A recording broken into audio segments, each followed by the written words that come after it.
안녕하세요. 저는 올해로 5살 난 아이를 기르고 있는 40대 엄마입니다. 이번에 몇 년 만에 어린이날을 맞아 가족들과 함께 나들이를 다녀왔는데 참 좋더라고요. 아이를 낳기 전에는 이런 행복을 몰랐는데 그래서 지금 제가 누리는 이 행복이 얼마나 감사한가 매일 생각하고 있어요. 사실 제가 아이를 갖기까지 너무 많은 일들이 있었거든요. 하루빨리 아이를 가지고 싶었지만 누구에게나 그런 행운이 찾아오는 건 아니더라고요. 그래서 저는 결혼하고 무려 7년이나 아이를 기다려왔고 몸도 마음도 참 힘들었죠. 그렇게 다 포기했다 싶었던 때에 저희 아이가 찾아와 주었네요. 세상의 모든 자식들이 자기 부모에게 애달고 소중한 게 당연하겠지만 저는 어렵게 가진 아이라 그런지 더욱 특별한 듯 해요.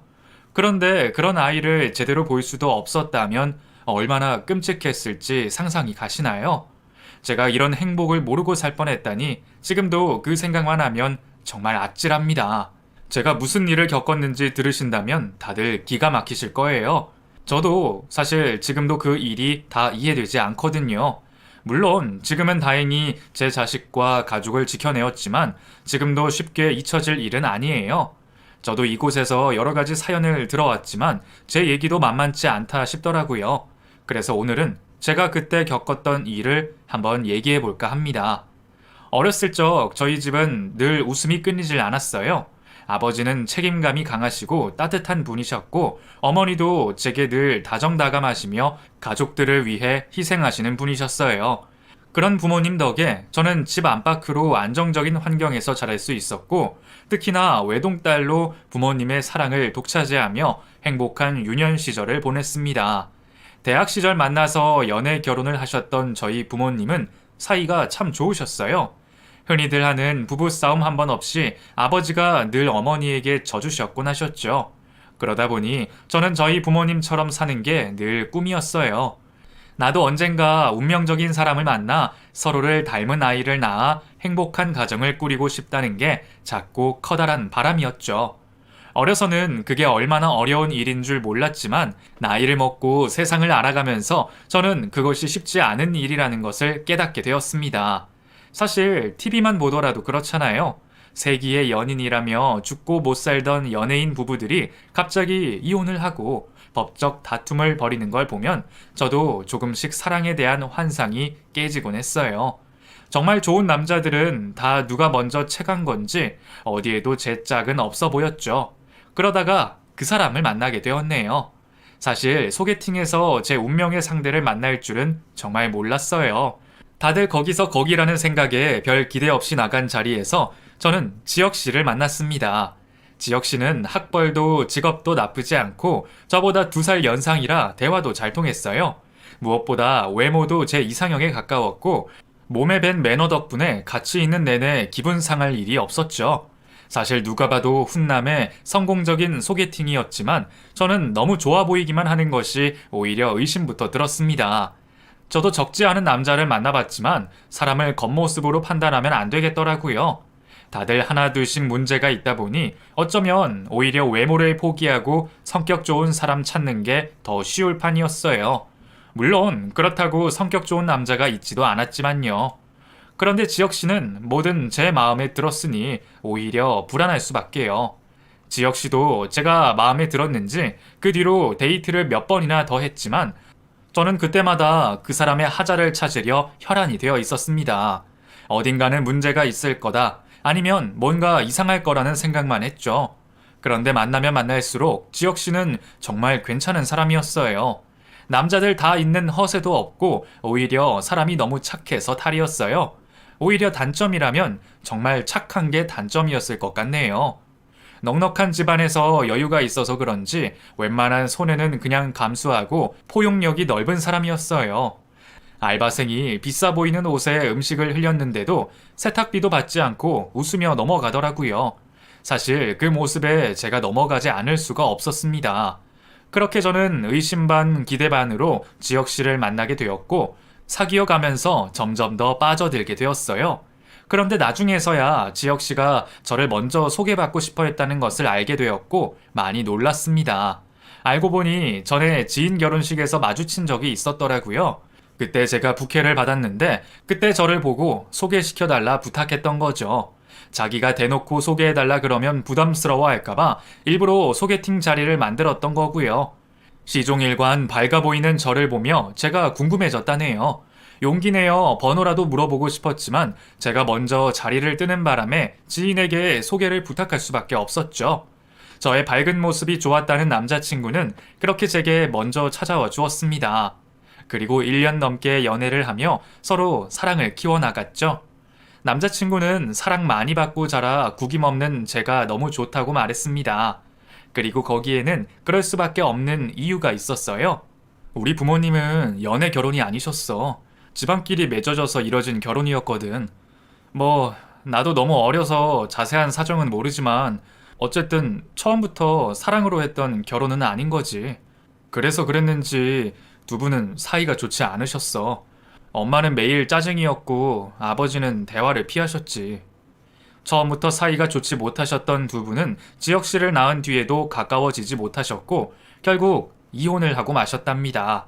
다행히 여유 있는 외갓집 덕분에 어려움은 없었고 아버지 없이도 부족함 없이 자랄 수 있었지만 지혁 씨는 부모님의 이혼으로 받은 상처가 너무나 컸던 탓에 늘 화목한 가정을 꿈꿔왔다고 말했죠. 저는 평생 아버지와 가정의 행복을 그리워했던 지혁 씨가 안타까웠어요. 그리고 함께 같은 꿈을 꾸고 있는 제가 그 꿈을 꼭 이뤄주고 싶었죠. 저희는 생각보다 통하는 것도 많았고 무엇보다 서로를 참 사랑하고 있었습니다. 그래서 다른 것은 고민도 하지 않았고 그저 하루빨리 지혁 씨와 결혼을 하고 싶었죠. 저희도 적지 않은 나이였기에 언젠가부터 결혼을 생각하고 있었고 하루빨리 양가에 인사를 드리고 결혼을 진행하고 싶었습니다. 하지만 결혼은 처음부터 쉽지 않았네요. 혼자 지혁 씨를 기르신 어머님이 저를 반대하고 나서셨거든요. 사실 처음에는 황당했어요. 어머니도 그동안 저희가 1년 넘게 만나는 걸 알고 계시면서 아무 말씀이 없으셨거든요. 그동안 지혁 씨에게도 제가 궁금하다 말씀하셨고 잘 지내고 있냐며 몇 번이나 물어보셨다네요. 그런데 저희가 결혼 얘기를 꺼내고 먼저 찾아뵙겠다고 하자 어머님이 지혁 씨에게 제 연락처를 물어 저를 따로 찾아오셨습니다. 그리고서는 그제서야 본심을 내보이시더라고요. 오늘 내가 따로 만나자고 한 이유는 연수양한테 따로 할 얘기가 있어서예요. 내가 그동안 아무 말 없어서 둘 사이를 허락한다고 생각했는지 모르겠지만 솔직히 나는 두 사람 반대하는 입장이에요. 예? 그럼 왜 그동안 아무 말씀이 없으셨는지. 연애야 지가 하고 싶다니까 냅두는 거지만 결혼은 다른 문제 아닌가요? 솔직히 지혁이가 마냥 어리고 순수한 애도 아니고 설마 하니 그렇게 생각이 없을 줄은 몰랐네요. 결혼은 집안끼리 하는 일인데 자기 좋다는 여자를 데려와서 결혼하겠다 그럴 줄은 몰랐다는 말이에요. 지혁 씨가 외조부님이 시작하신 어머니 회사를 다니는 것도 알고 있었고 집안에 여유가 있다는 것도 알았지만 재벌가도 아니고 설마 이런 문제가 있을 거라는 생각은 해보지를 못했습니다. 지혁 씨네가 우리 집보다 여유가 많다는 건 알겠지만 그렇다고 지금이 조선시대도 아니고 우리가 결혼을 못할 이유가 뭔지 모르겠더라고요. 그런데 막장 드라마에서만 보던 일을 제가 겪으려니 도저히 현실감이 느껴지지 않았네요. 연수양이 우리의 뭘 보고 좋다는 건지는 모르겠지만 처음부터 모도를 나무라고 생각했어야 하는 거 아닌가? 이제 와서 결혼 반대한다고 나를 원망할 게 아니라 분수를 모르고 버텼던 자기 탓을 해야 맞지요. 나도 결혼해봤지만 결혼은 결국 끼리끼리인 거예요. 내가 지금 내 아들만 위해서 하는 말이 아니라 연수양도 생각해서 하는 말이라는 거야. 지금이야 젊고 못 모르니까 서로 잘 맞고 행복하다 생각하겠지. 사랑, 유통기한 그리 길지 않아요. 앞으로 살아가면서 부딪힐 일들이 얼마나 많은데 그때마다 그걸 다 견디고 맞출 수가 있겠어요? 그러니까 기분 나쁘게만 듣지 말고 현실적으로 생각해봐요. 그럼 잘 알아들었으리라 생각하고 먼저 일어날게요. 어머니가 그동안 아드님에게는 아무 말씀 없으셨으면서 저를 왜 따로 만나자고 하셨을지 잘 알 수 있었습니다. 자기 입으로 아들에게 헤어지라고 상처 주고 싶지는 않으니 제게 이렇게 협박식으로 알아서 떨어져라 말씀하시는 거죠. 그 자리에서는 아무 말을 하지 못했는데 집으로 돌아와서 생각할수록 너무 기가 막혔습니다. 홧김에 지혁 씨에게 헤어지자고 할까 싶기도 했지만 헤어짐을 상상하려니 그 생각만으로도 너무 괴로웠어요. 아무리 생각해봐도 어머님 반대로 지혁 씨와 헤어질 수가 없겠더라고요. 결국 저는 지혁 씨에게 어머니와의 일을 모두 털어놓았습니다. 저도 저 혼자 할 수 있는 일이었으면 굳이 알리지 않았을 거예요. 그런데 결혼이 저 혼자 하는 것도 아니고 지혁 씨도 당사자였기에 말을 해야 했죠. 지혁 씨도 어머니가 그럴 줄은 몰랐는지 많이 당황해했어요. 우리 엄마가 설마 그러실 줄은 몰랐어. 나한테는 행복했으면 좋겠다고 그러셨던 분인데 나는 그 말이 엄마는 조건만 보고 결혼해서 불행했으니까 나는 사랑을 찾았으면 좋겠다는 말인 줄 알았어. 근데 설마 연수 너를 찾아가셔서 그런 말을 하셨을 줄이야. 우선은 내가 엄마랑 다시 얘기를 해볼게. 조금만 기다려줘. 제가 아드님에게 상황을 전했다는 걸 아시고 어머님이 얼마나 화가 나실지 생각하지 못한 건 아니지만 제가 따로 설득한다고 절대로 통하지 않을 것을 알기에 어쩔 수가 없는 선택이었어요. 지혁 씨가 뭘 어떻게 얘기했는지는 모르겠지만 한 달 동안 끈질기게 설득을 해서 같이 만나는 자리를 만들 수 있었습니다. 그리고 그렇게 3자 대면을 한 날 어머니는 마지못해 저희의 결혼을 허락해 주셨습니다. 그것도 다 제가 예뻐서 그런 게 아니라 아드님 때문이셨겠죠. 나중에서야 알았지만 어머니가 아들이라면 끔찍이 하시는 분이시더라고요. 솔직히 저는 그 마음이 이해가 되기도 했습니다. 너무 일찍 남편분과 이혼하시고 그 사이에 재혼도 연애도 안 하시고 아드님만 보고 사셨으니 그 마음이 어떻게 가벼울 수가 있었겠어요. 저도 부모님 사랑 받아봐서 알지만 어머니가 그러시는 것도 다 자식을 위한 애정 때문이라 생각했습니다. 그래서 저는 조금 유별난 시어머니를 이해하기로 하고 반대를 무릅쓰고 결혼을 감행했습니다. 저는 남편 만나서 호화로운 결혼을 바라본 적 없었지만 시어머니 덕분에 남부럽지 않은 결혼을 하게 되었네요. 어머니가 하나뿐인 아들 결혼이라며 고급 신혼집에 호텔 결혼식을 준비해 주셨거든요. 하지만 그게 어디 제가 예뻐서 그러셨던 거겠어요? 어머니는 혹시나 제가 모를까봐 그러시는지 제게 뭔가를 해주실 때마다 다 아들을 위한 거라며 꼭 말씀하곤 하셨습니다. 이거 너 예쁘다고 해주는 거 아니다. 다 내 아들 때문이지. 아휴, 너는 빈티가 나서 그런지 대충 아무거나 할 수가 없네. 우리 아들 수준에 맞추려니 여간 애먹는 게 아니야. 아무튼 내가 너한테 신경 쓴다고 너 괜히 착각하지 마라. 알아요, 어머니. 그래도 감사해요. 감사하면 우리 아들한테 차례. 자식 이기는 부모 없다고 너 없으면 죽겠다는데 내가 어쩔 도리가 있니? 어머니는 늘 그렇게 마지못해 저를 들이셨다는 말씀을 빼먹지 않으셨고 제가 잘난 시댁 만나서 무임승차했다며 저를 철없고 염치 없는 며느리 정도로 생각하셨죠. 그런 말을 들을 때마다 억울하고 기분이 상했지만 그래도 어쨌든 받은 게 있으니 저는 어머니에게 감사했고 살다 보면 어머니도 언젠가는 저를 받아주시고 예뻐해 주실 날이 올 거라 생각했습니다. 하지만 제가 아무리 잘하려 노력해도 어머니는 저를 예뻐해 주시지 않았어요. 제가 하는 행동 하나하나를 꼬투리를 잡으시고 없는 것도 만들어서 타박을 하셨죠. 처음에야 저도 잘해보겠다는 의욕만 충만해서 어머니가 뭐라고 하시든 기죽지 않으려 했지만 아무리 밝은 저였어도 그런 소리를 견디는 건 한계가 있었습니다. 자주 보는 사이도 아니라 어머니와 만나는 날은 한 달에 한두 번 식사를 하는 날이 전부였지만 저는 언젠가부터 그때마다 소화제를 먹어야 할 정도로 그 자리가 불편해졌습니다. 남편 앞에서도 은근히 무시하시고 구박을 하는 탓에 남편도 불편해하기는 매한가지였어요. 그래서 남편이 나서서 어머니를 만류해보고 제 칭찬을 하고 감싸도 봤지만 그럴수록 오히려 역효과가 날 뿐이었죠. 엄마, 연수 좀 예뻐해 주세요.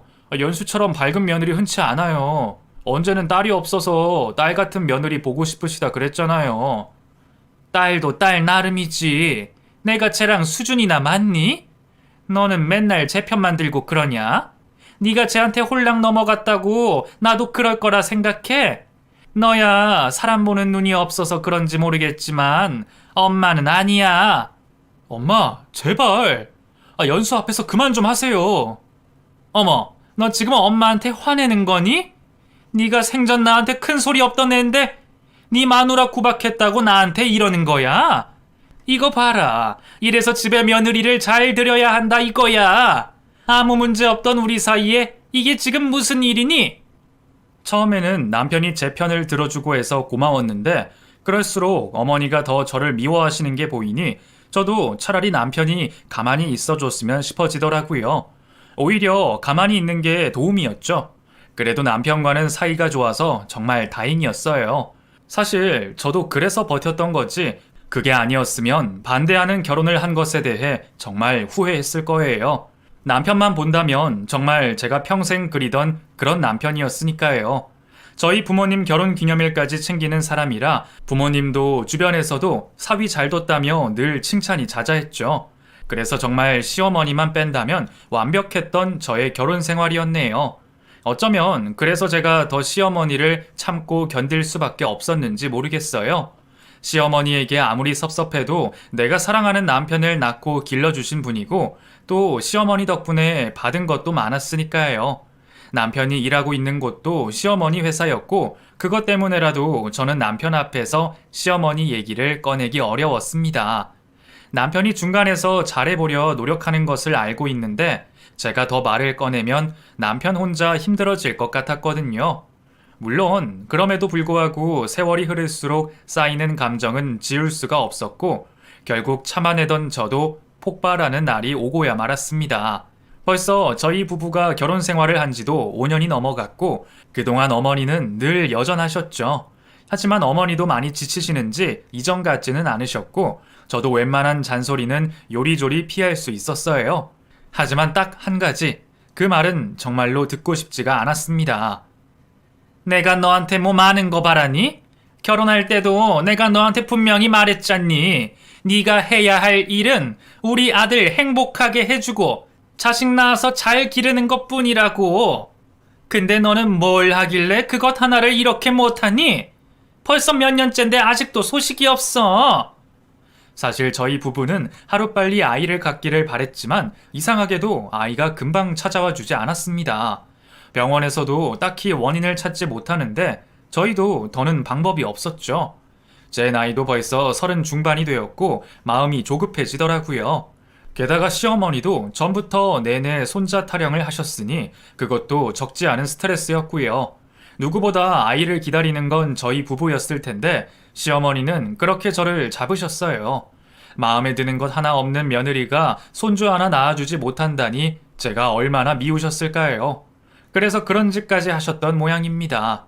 글쎄 세상에 어머니가 남편에게 여자를 붙이려고 하셨거든요.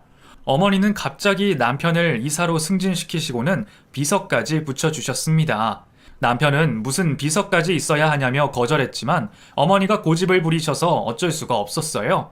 그런데 남편이 그 비서가 이상하다며 제게 말을 꺼내는 겁니다. 비서들이 원래 그런 업무까지 하나? 아침에 몸에 좋은 거라면서 생식을 갖다 주길래 고맙다고 마시고 있는데 갑자기 옆에 와서는 내 어깨를 막 주무르는 거야. 그리고 손까지 가져가서 안마를 해주겠다는데 너무 불편하더라고. 말로는 원래 기업 회장님들은 그러신다 하는데 내가 뭘 알아야 말이지. 처음에 저는 그 얘기를 듣고도 대수롭지 않아 했습니다. 비서 업무가 어디까지인지 모르겠지만 상사의 컨디션을 위해 노력하는가 보다 생각했죠. 그런데 그 비서가 점점 도를 넘어가더라고요. 그 뒤로도 남편은 비서가 너무 사적으로 다가오는 것 같다며 불편하다는 얘기를 종종 했고 그런 일이 반복되자 저도 좀 이상하다 싶었어요. 사실 남편은 두 남편이라 다른 여자가 앞에서 끼를 부리고 추파를 던져도 잘 모르는 사람인데 그런 사람이 이상하다 할 정도면 뭔가 문제가 있다 싶었죠. 그리고 시어머니가 그 비서 얘기를 꺼내시는 걸 보고 확신을 갖게 되었습니다. 지혁아, 그 오비서는 어떻니? 젊은 사람이 확실히 센스가 좋지? 그 안 그래도 말씀드리려고 했는데요.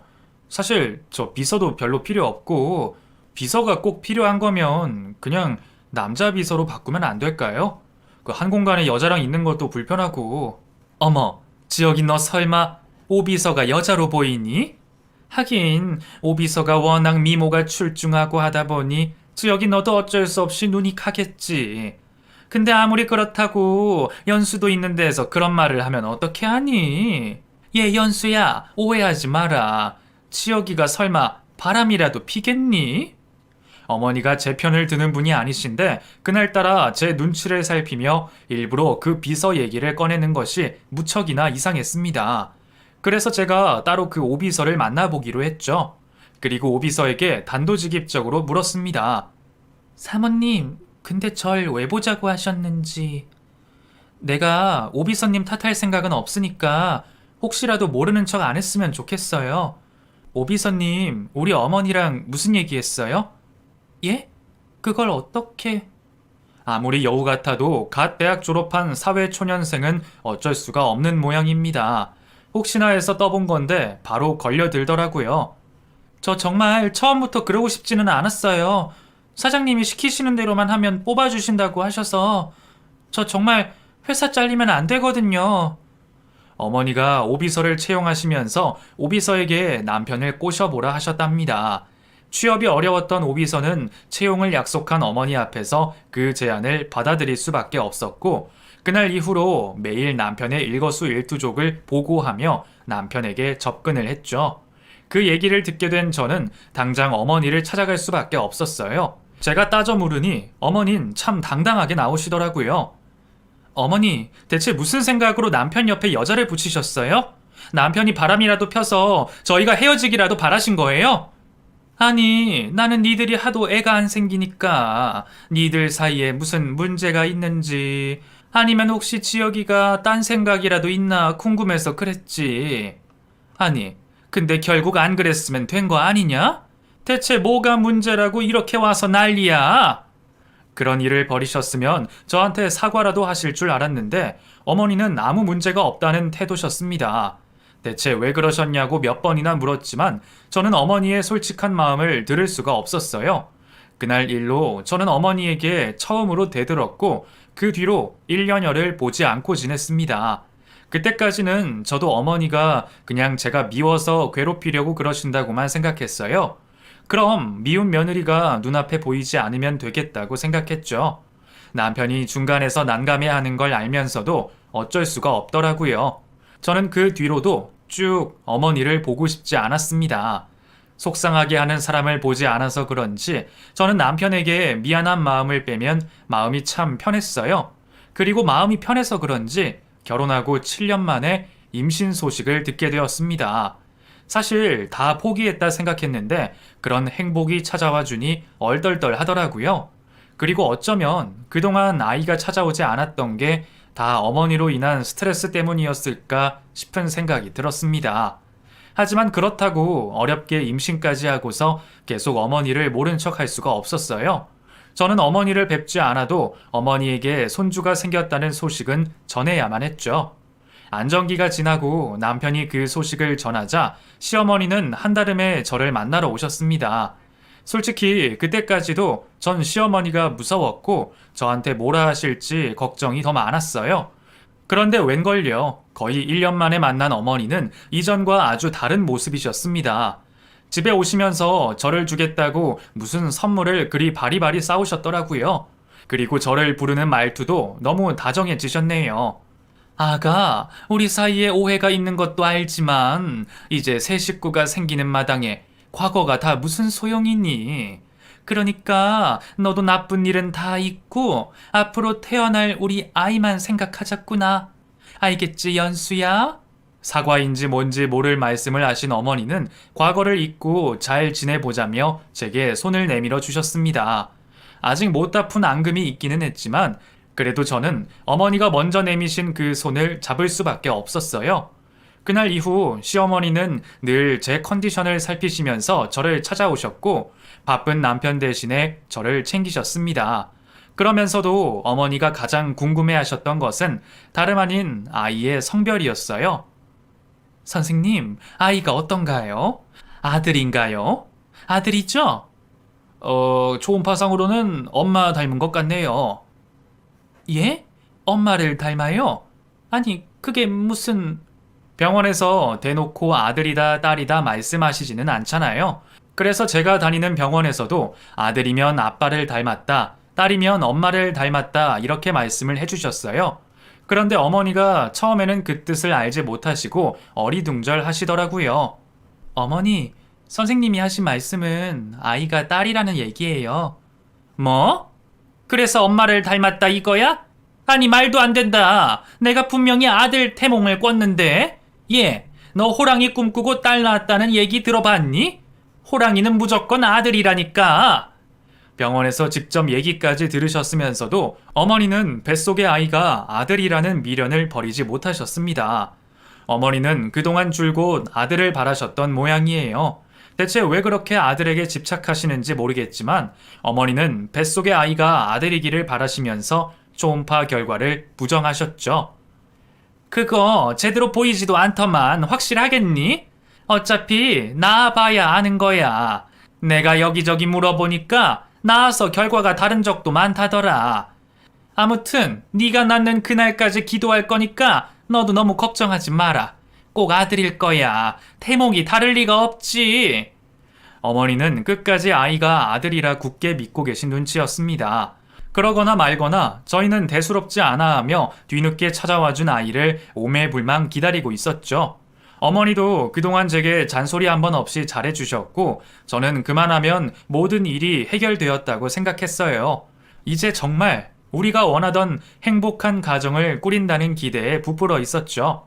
어머니는 제가 임신한 동안 저를 위해 모든 것을 해주고 싶어 하셨고 정말 아낌없이 해주셨습니다.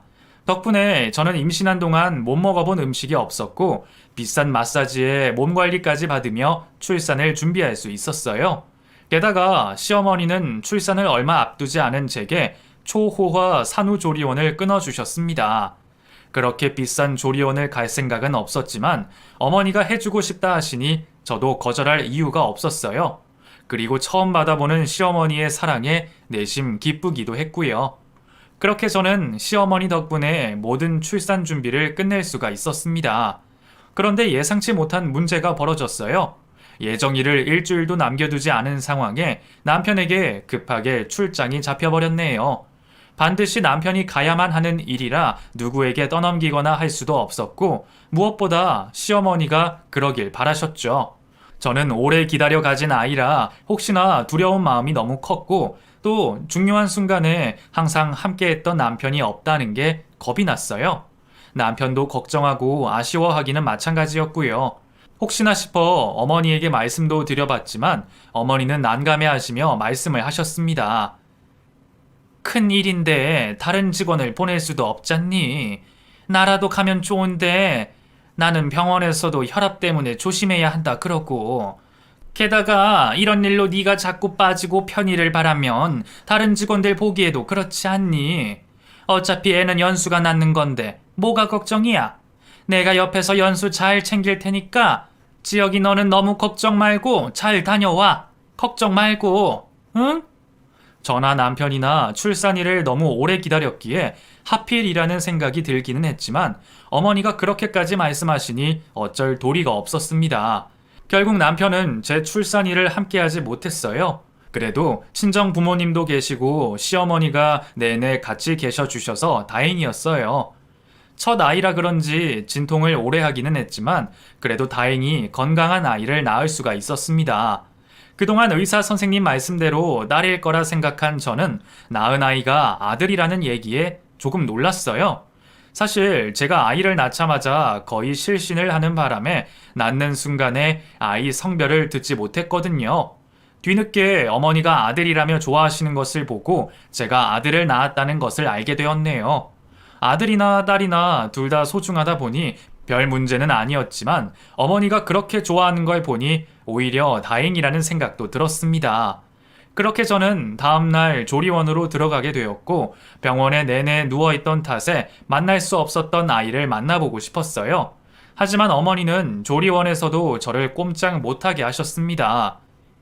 연수야, 어딜 가려고 그래? 움직이지 말고 누워있어라. 어머니, 저 아기 한 번만 보고 오면 안 될까요? 제대로 보지도 못해서 너무 궁금해요. 너 죽다 살아났어. 실신까지 한 애가 어딜 돌아다니려고 그래? 누워있는 애가 어딜 도망이라도 가겠니? 지금은 애보다 네 몸을 더 신경 써야 할 때야. 내가 지혁이한테 너 잘 챙긴다고 신신당부를 했는데 너한테 무슨 일이라도 생기면 나더러 어쩌라고 그러니? 사돈도 걱정이 많으시고. 여기서는 내가 네 보호자니까 내 말 듣자, 연수야. 응?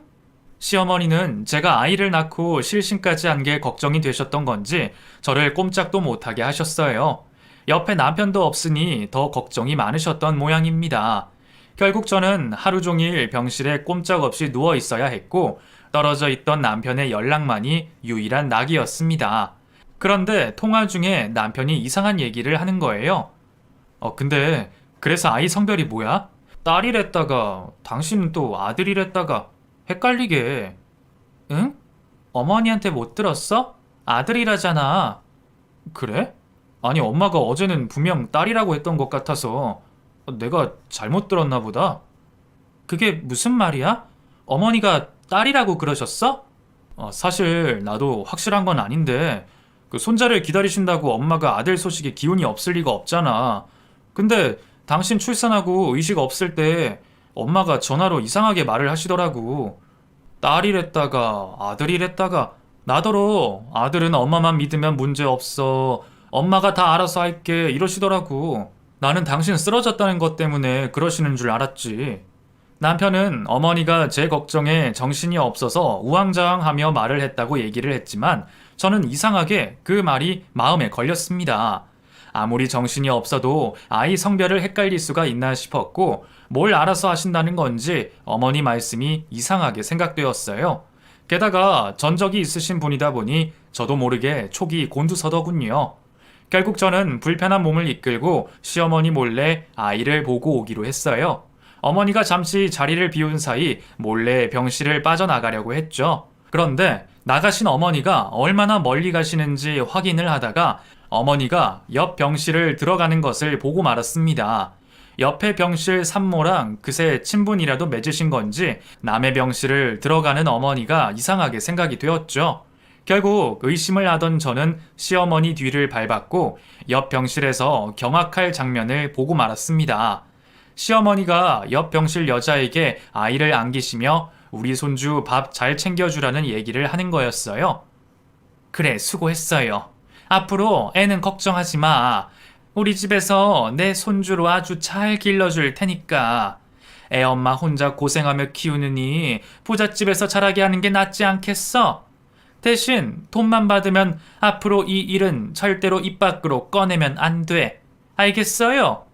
그 얘기를 듣고 너무 놀란 저는 시어머니가 잠시 자리를 비우신 틈에 옆 병실 여자를 찾아갔습니다.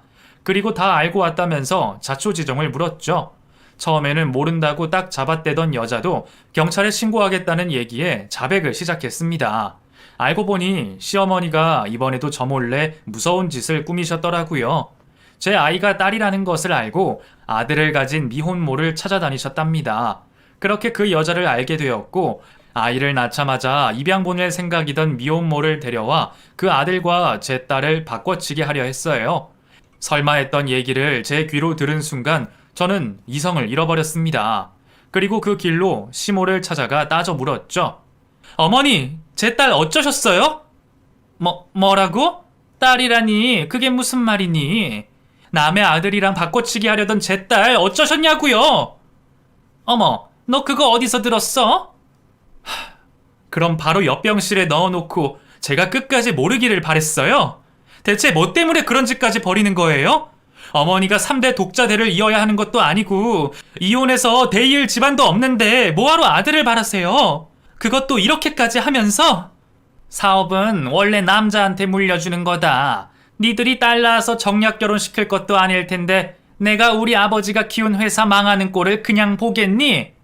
어머니는 자기 집안을 이을 손자가 필요했던 건지 아니면 모든 일이 자기 뜻대로 돌아가야 했던 건지 모르겠지만 손녀가 회사를 물려받으면 안 된다 싶었나 봐요.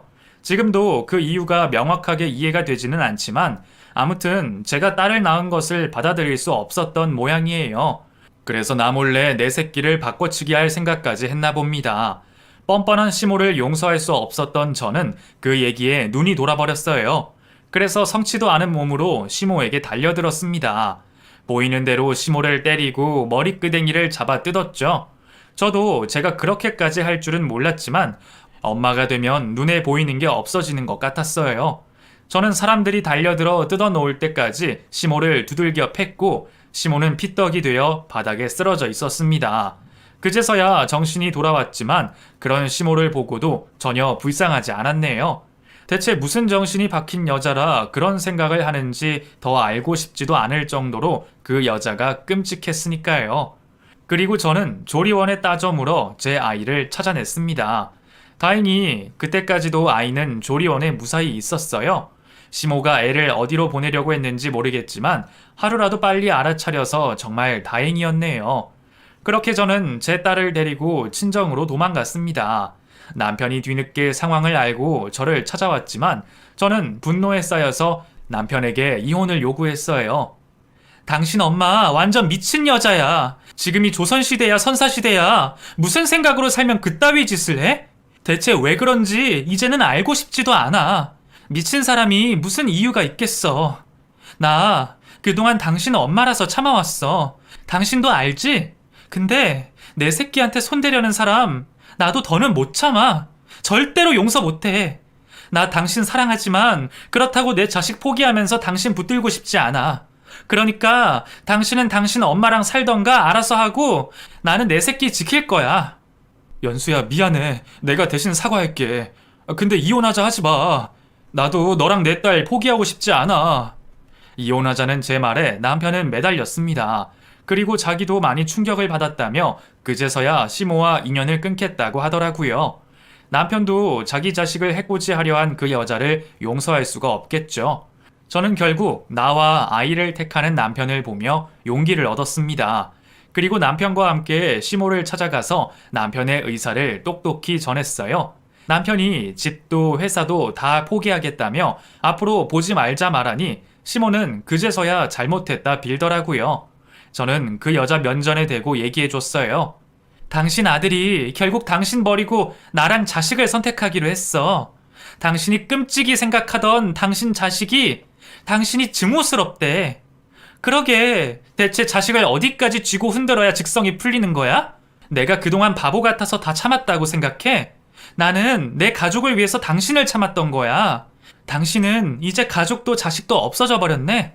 그럼 그렇게 아끼는 아들 없이 얼마나 행복하게 사는지 한번 살아봐. 아가 미안하다. 내가 미안해. 제발 나 좀 용서해다오. 내가 우리 지역이 없이 어떻게 살겠니? 너도 네 새끼 낳아봐서 알 거 아니니? 그러게 자식 낳으니까 나도 정신이 들어서 말이야. 나나 당신 아들이나 내 새끼 지키려고 당신이랑 인연 끊겠다는 거야. 그러니까 새끼 생각하는 마음 알겠으면 희망 버리세요. 아들 없어지면 남는 것은 돈밖에 없는 시모도 아들에게 버림받는 건 싫은지 뒤늦게서야 제게 마음에도 없는 사과를 하더라고요. 하지만 몇 번이고 제 가정을 깨트리려 했던 그 여자를 저도 더는 용서할 수가 없었습니다. 결국 자기 엄마가 아닌 가정을 택한 남편은 회사도 그만두고 살던 집도 반납하며 시모와 완전히 인연을 끊어내게 되었죠. 남편의 결정이 쉽지 않았다는 것을 저도 잘 알기에 저희는 굳은 결심을 했습니다. 그 뒤로 저희는 작은 집을 구해 세 식구의 보금자리를 꾸렸습니다. 남편은 더 이상 이사직함이 아니고 우리 집도 대궐 같지 않지만 저희는 세 식구가 함께 있는 지금이 행복합니다. 저는 사실 아직도 그 사람이 왜 그렇게까지 했는지 잘 모르겠어요. 다만 그냥 아들의 인생을 자기 욕심대로 꾸미고 싶어서 그랬던 게 아닐까 하는 생각이 듭니다. 그게 자식을 위하는 거라 생각했다면 정말 인생을 잘못 살았던 거겠죠.